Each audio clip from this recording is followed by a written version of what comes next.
So the students of class 11th, जैसा कि आप लोग जानते हैं कि हम लोगों ने अपने प्रीवियस लेक्चर में कुछ बेसिक टर्म्स को शुरुआत किया था।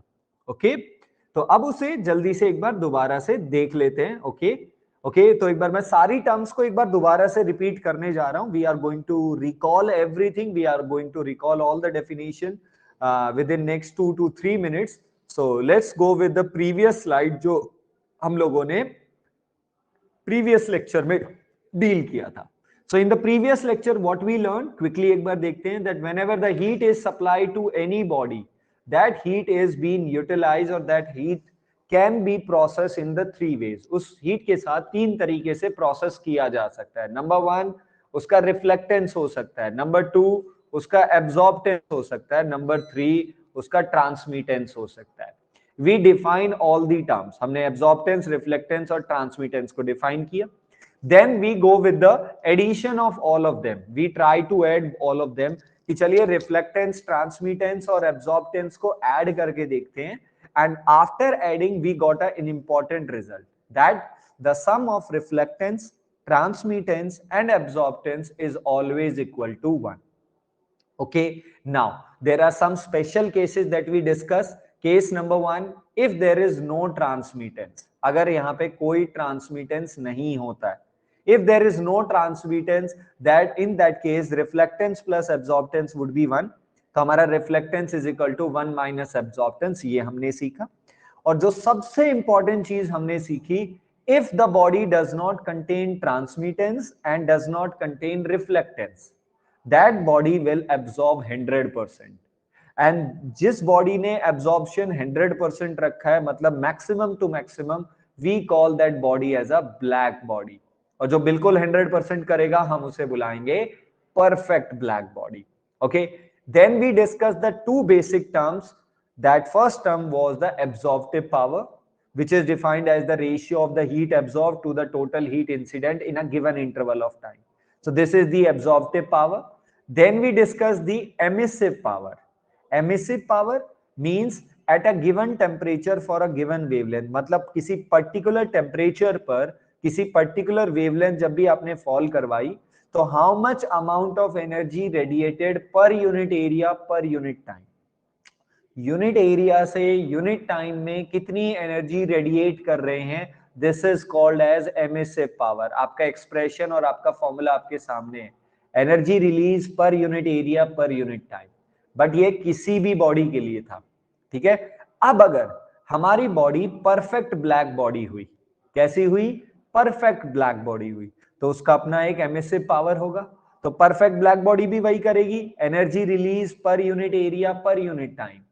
बट परफेक्ट ब्लैक बॉडी के एमिसिव पावर को हम कैपिटल ई लैम्डा से रिप्रेजेंट करेंगे। क्लियर है?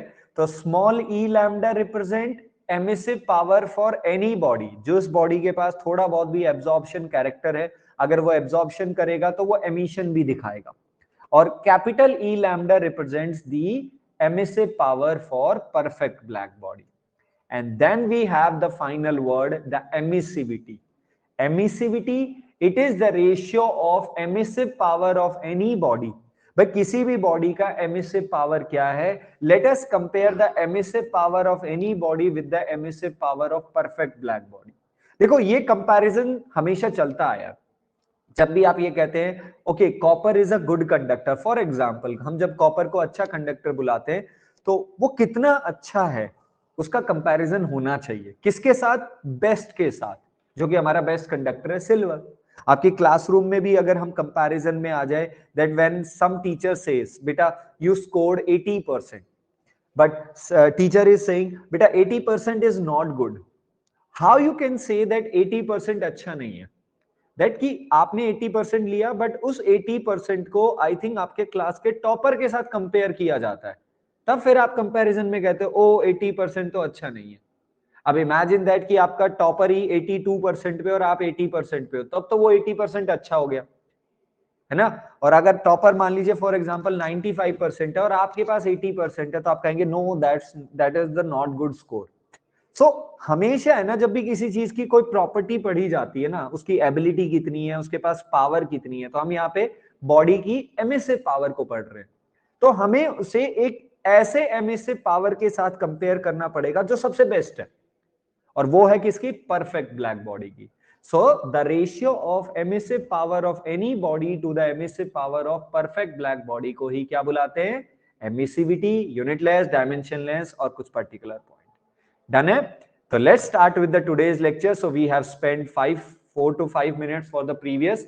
चलिए आज के लिए स्टार्ट करते हैं। And for this today's lecture we have our first topic is Kirchhoff's law.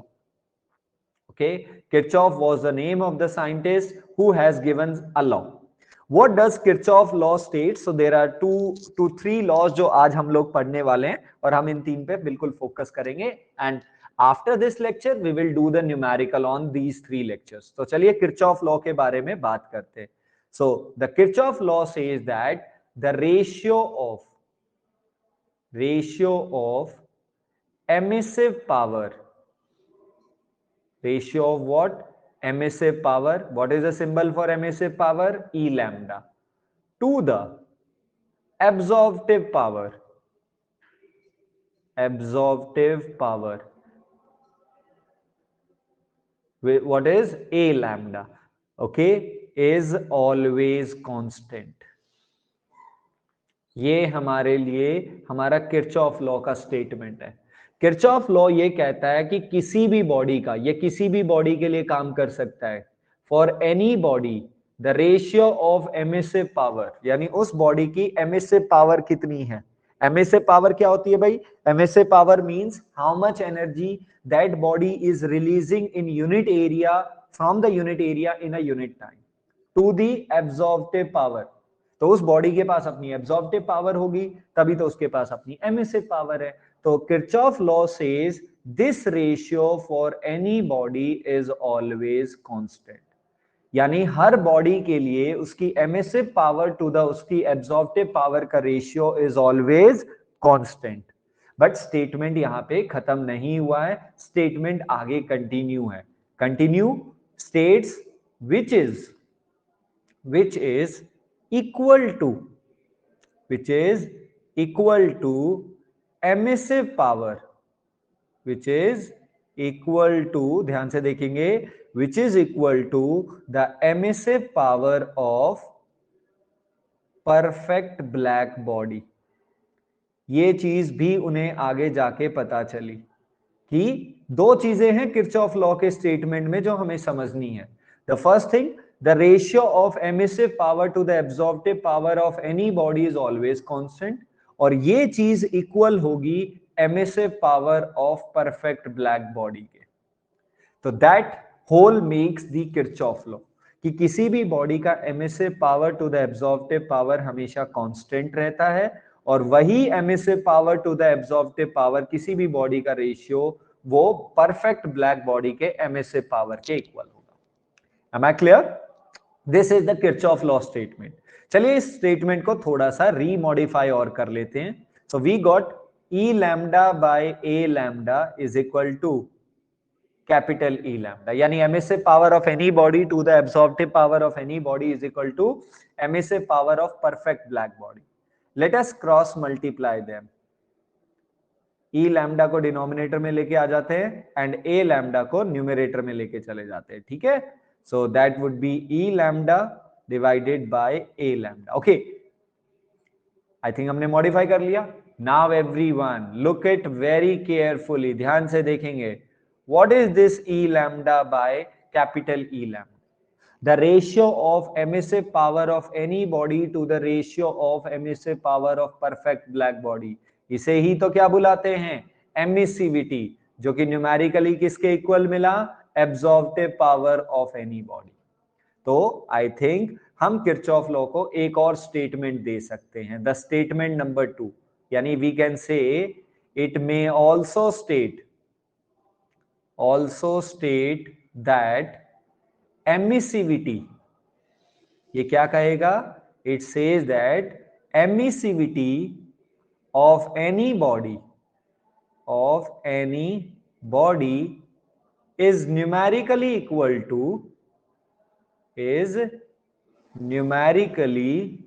equal to absorptive power of any body। Absorptive power of any body, किसी भी बॉडी, पावर ऑफ एनी मतलब जिस भी बॉडी का हम emissivity पढ़ रहे हैं उसी बॉडी की पावर ऑफ दैट बॉडी। ठीक है, तो किरचॉफ लॉ का सेकंड स्टेटमेंट कि किसी भी बॉडी की एमिसिविटी उसके एब्जॉर्प्टिव पावर के न्यूमेरिकल इक्वल होती है।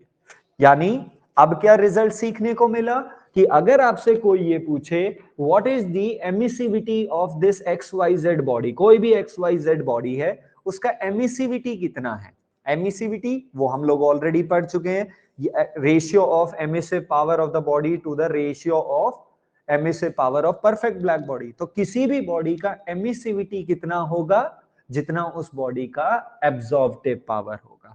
क्लियर है? So this screen and this is been everything whole about the what, ये सारी चीजें हमारी किसके बारे में है, ये सारी चीजें हमारी किरचॉफ लॉ के बारे में है। ओके, और ये जो लास्ट वाला जो स्टेटमेंट अभी अभी हमने लिखा है, इस स्टेटमेंट ने हमें कुछ चीजें सिखा दी हैं। क्या सिखाया है इस स्टेटमेंट ने, एक बार सारे बच्चे ध्यान से देखेंगे कि जो लास्ट में रिजल्ट निकला दैट एब्जॉर्प्टिव पावर और emissivity both are numerically equal. इसका मतलब अगर आपकी एब्जॉर्प्टिव पावर अच्छी है तो आपकी एमिसिविटी भी अच्छी होगी। ठीक है, तो इसका मतलब अगर आप गुड एब्जॉर्बर हैं तो गुड एब्जॉर्बर हैं तो आप गुड एमिटर भी होंगे। समझ में आया ये वाली बात? जो बॉडी ज्यादा हीट एब्जॉर्ब करेगा तो एमिशन भी अच्छा करेगा। तो good absorber implies the good emitter. Clear है? This is about the Kirchhoff law that I discuss. Okay, so anyone having any issue? Okay, yeah, Dipinder says very good, good absorber are the good emitter, very good beta. Okay, done है बेटा Kirchhoff law? shall we proceed to the next one? अगले वाले पे चल सकते हैं ना हम लोग? चलिए बेटा, very good, very good. Okay, now we are going to proceed on the next law, and the next law that we are going to discuss is the most important from the perspective, वैसे तो आपकी definition wise भी important है, but from the perspective of numericals also it also is very important, and this is Stefan Boltzmann law. Stefan Boltzmann law, इसे थोड़ा ध्यान से देखेंगे, वेरी मच केयरफुली। ठीक है, what does this law says? Law states that, ध्यान से देखना, law states that, I'm writing the statement as along with that. It states that energy released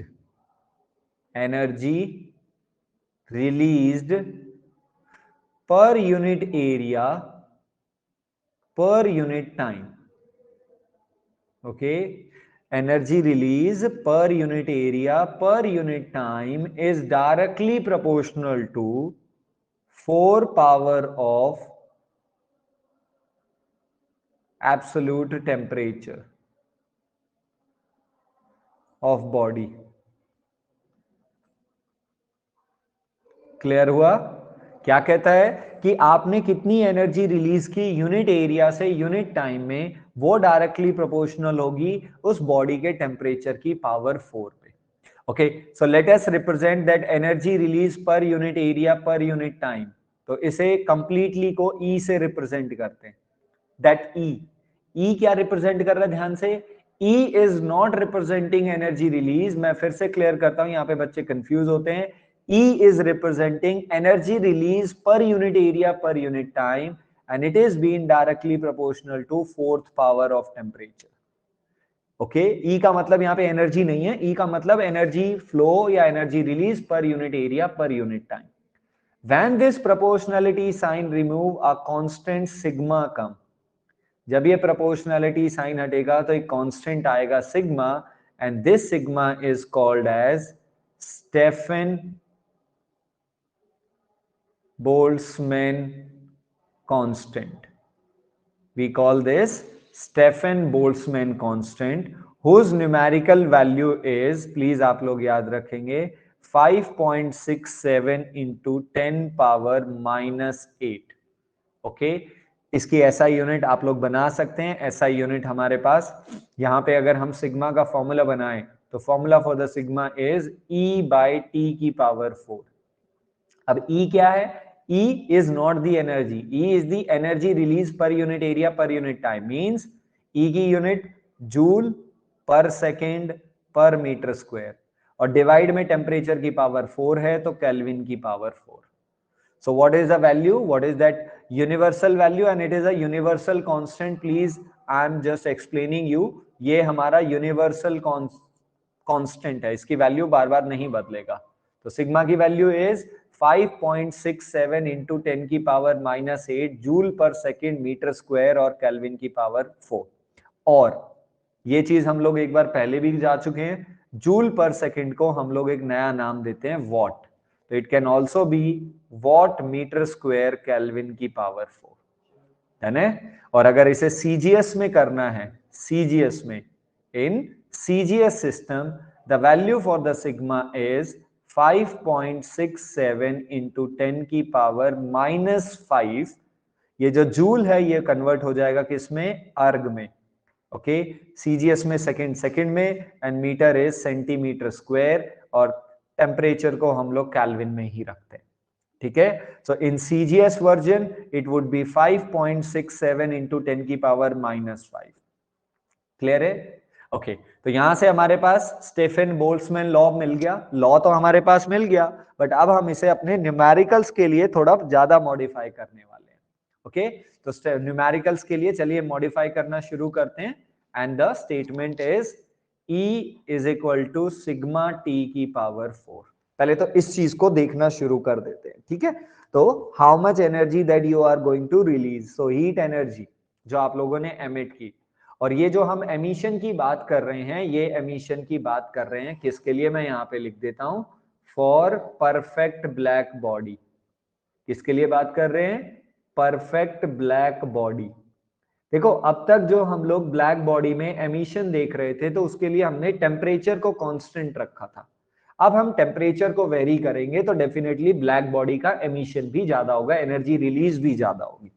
okay एक तरीके से ये हमारा भाई ई लैम्डा ही है। ये क्या है हमारा? ई लैम्डा ही है बेटा, एमिसिव पावर। इसे ही आप एमिसिव पावर ही तो बुलाते थे, emissive power. But emissive power किसकी? परफेक्ट ब्लैक बॉडी की।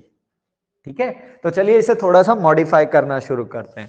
सो emissive power means energy release. ये आपकी क्या आई? Energy release per unit area per unit time is equal to sigma T की power 4। Energy per unit time, energy per unit time, energy flow per unit time, this is been, जिसे हम लोग अगर आपको याद है heat flow per unit time को हम हीट करंट का नाम देते थे। Remember this name, heat current का नाम देते थे। तो हम लोग इसे H से ही रिप्रेजेंट करेंगे। So H is equal to sigma A T की power 4। Please H is equal to sigma A T की power 4 where this H represents you. H हमें क्या रिप्रेजेंट करेगा? Rate of heat flow. ये क्या रिप्रेजेंट करेगा?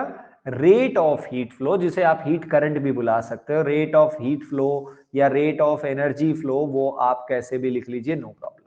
तो हमारे पास यहां से एक और फॉर्मूला बन गया। किस चीज का फॉर्मूला बन गया? Rate of energy flow is equal to sigma A temperature की पावर 4। ये भी हमारे पास एक फॉर्मूला बन के आ गया। ठीक है, तो ये तो थी हमारे परफेक्ट ब्लैक बॉडी को लेके। चलिए अब इसी परफेक्ट ब्लैक बॉडी की बात चल रही है, मैं फिर से यहाँ पे हाईलाइट करके लिख रहा हूं, this we are talking about perfect black body. Okay चलिए अब यहाँ पे वापस से इसकी एनर्जी पे आ जाते हैं। But let surrounding temperature is T0। हमारे पास जो सराउंडिंग टेम्परेचर है वो T0 पे मेंटेन है। अब ध्यान से देखना, imagine that this is our perfect black body. ये हमारी परफेक्ट ब्लैक बॉडी है, having certain area something and all that. Okay, और इस बॉडी का टेम्परेचर T है।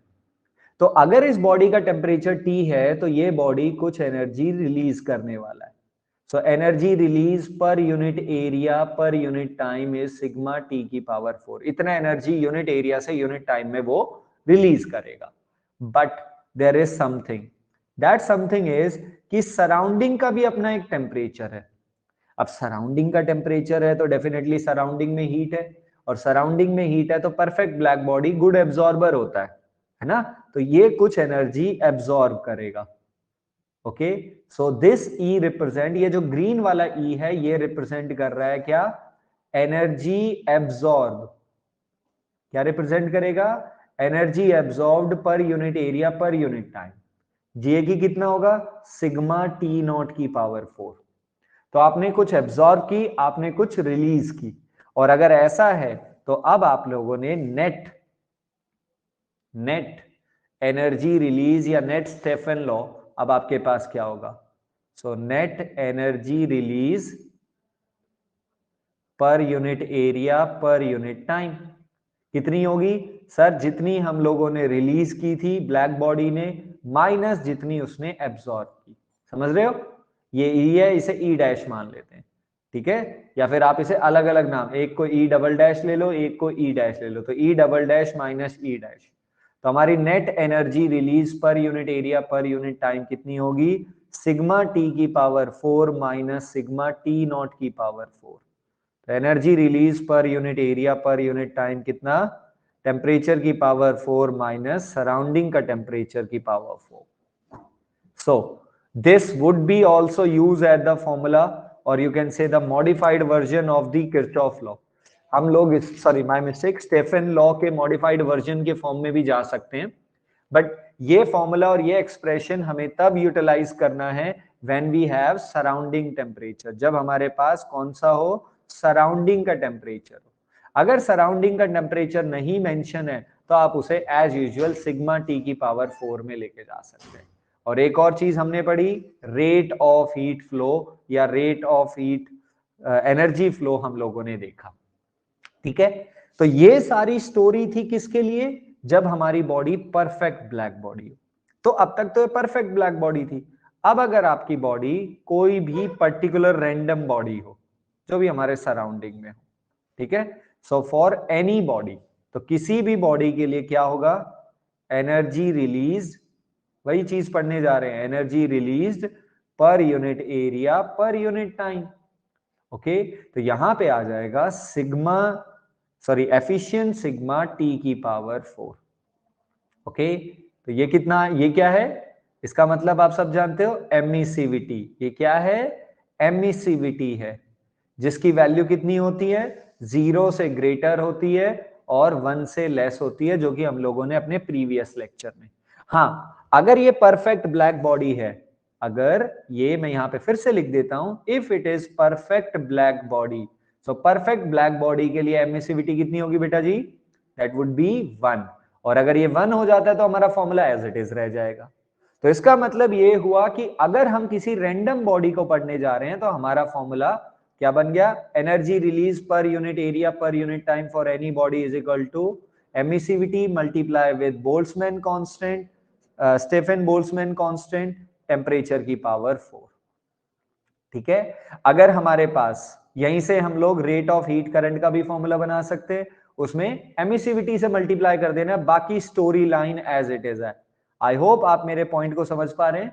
और अगर हमारे पास फिर से वही सराउंडिंग का टेम्परेचर अगर प्रोवाइडेड है, क्या प्रोवाइडेड है, if we have surrounding temperature, तो हमारे पास rate of flow per unit area, या फिर आप बोलो energy release per unit area per unit time कितना होगा, emissivity multiply with the Stefan Boltzmann constant, temperature की power 4 of the body minus temperature की power 4 of the surrounding. Am I clear to that? So these are the modified expression if the body is going to be random. यानी अगर हमारे पास black body के अलावा कोई random body है तो हम उसकी एमिसिविटी से मल्टीप्लाई कर लेंगे। एमिसिविटी मतलब कितना वो एमिट कर रहा है ना, उसकी एबिलिटी ऑफ एमिशन किससे मल्टीप्लाई कर देंगे।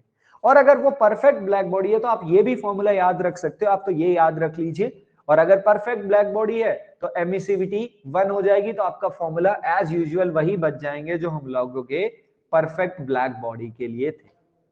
ओके, सो बेटा जी, this is about Stefan Boltzmann law, which we have the first screen, which state that for a perfect black body, energy release per unit area per unit time is directly proportional to fourth power of absolute temperature.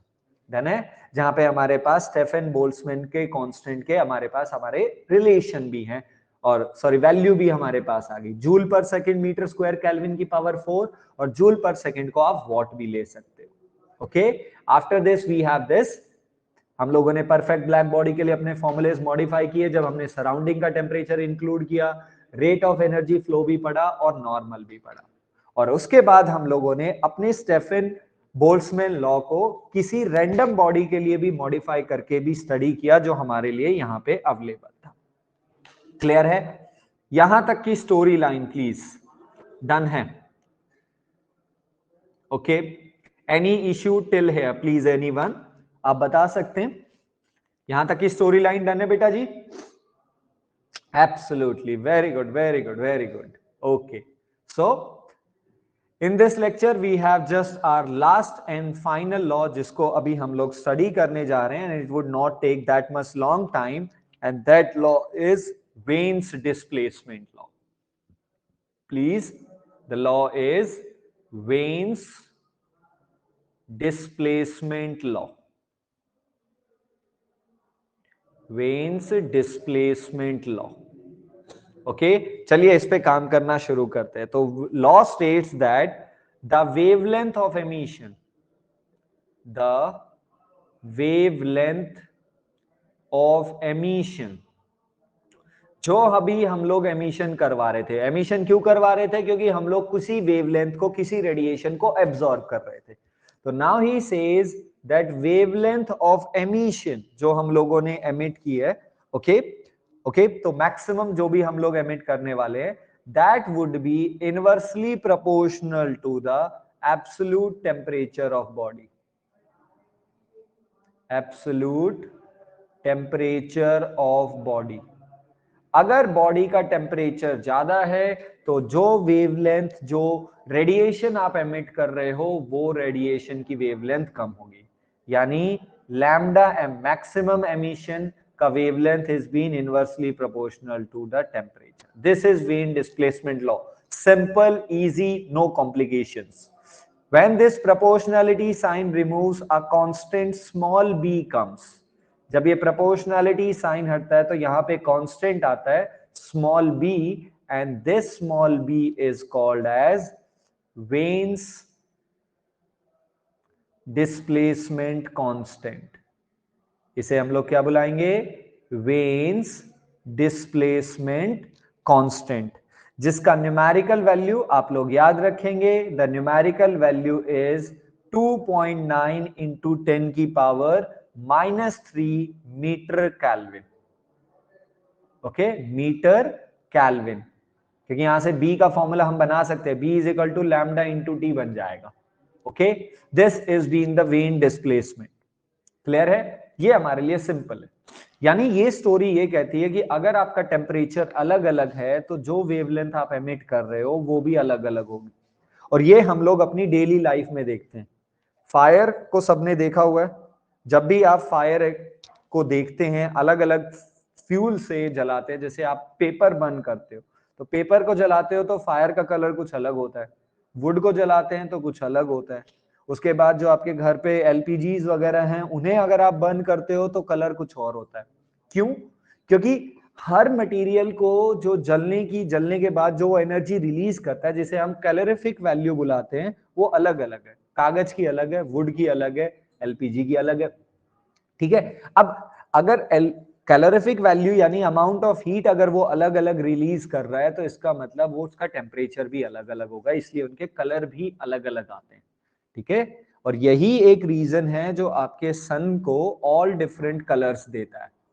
Okay, हम ये कहते हैं ना हमारे सन में से 7 colour आते हैं, तो कहां से आए इस बात को आपको थोड़ा ध्यान में रखना है।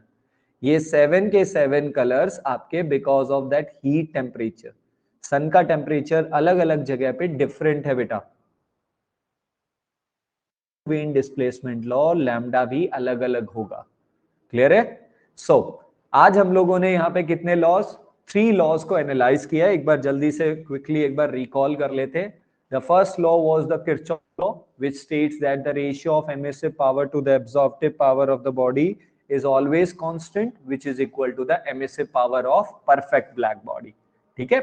फिर उसके बाद we discuss about the Stefan-Boltzmann law. Energy release per unit area per unit time for a perfect black body is directly proportional to the 4th power of temperature. हमने perfect black body के लिए expression निकाले, for any body के लिए expression, and that finally we discuss about the Wayne displacement law. Clear है? यहां तक please anyone having any issue? And this is all about today's lecture.